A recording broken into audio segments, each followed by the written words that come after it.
In fact, in 1920, you could have bought a fine man's suit with that $20 gold piece. It would have cost you $20. Today, it might cost $2,000, but that gold piece will still work in both cases. Hey, so one of the things we've tried to do with the book Pirate Money, and we've given out a lot of copies in Utah, I'm hopeful that that will reach other state treasurers. And you, Treasurer Oaks, you're one of the leaders of the SFOF, but we're talking in Louisiana, we're talking in Oklahoma with Todd Russ, and South Carolina, Curtis Loftus, and others. Do you think that other treasurers are going to buy into this, and can we build a compact of states that would work together? Well, I think really it's a matter of education, and when people realize, treasurers like myself realize that the economic freedoms that are really foundational to everything that we hold dear here in the United States are under threat, that this is a viable option, that yes, absolutely. I think it's very much a serious option that all of us treasurers should consider and consider very seriously, because we are under attack and our freedoms are threatened, and we've got to look at ways that are unconventional, perhaps in the past, but that have very serious and very real possibilities.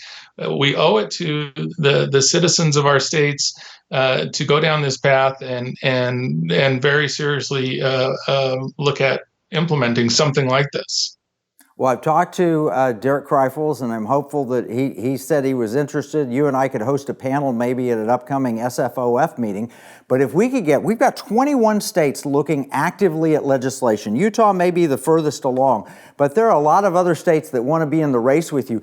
In the end, though, I think all the states that are conservative, God-fearing states ought to come together and work together in some way to support this. And I love Utah as a leader. I was there in 2011 when the Sound Money Act was first passed. I want to continue to work with you in Utah. So how can people help? If somebody's watching this in Utah or maybe in some other state, what's the best way for them to help? The best way is to reach out to all of the legislators in Utah. le.utah.gov. You can get on the website, House Bill 348. You can actually follow and track the progress of the legislation. But send your note in. Let people know how important it really is to be able to protect the purchasing power of our earnings and savings, and to have this ability to protect our liberty this way, as Marlo mentioned. So, let the legislators know this is critical, not just for Utah, but across the nation. And, kudos to Marlo for the great work that he's been doing. And Kevin, for you to get the word out on this. This is really essential. This is why we're feeling the impact of a government run amok, indebted more than any country has ever been. And this is how we start really fighting back, is taking control of our money and our freedom. Oh, thank you both so much for what you're doing. Hey, look, you can help. Get a copy of Pirate Money and read it. Download the Audible, read it on Kindle, however you want to do it, and then get copies and send them out to state legislators. And maybe even open a Glint or Kinesis or Load account. Test it out. See if you can do it. Support this in Utah and in your own state. Tell your state reps and senators you want this.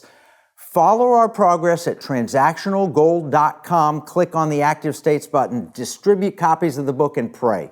We'll summarize all of this in our free economic battle plan at economicwarroom.com. Remember, what we see as a marketplace, our enemies view as a battle space. This is Kevin Freeman from the Economic War Room.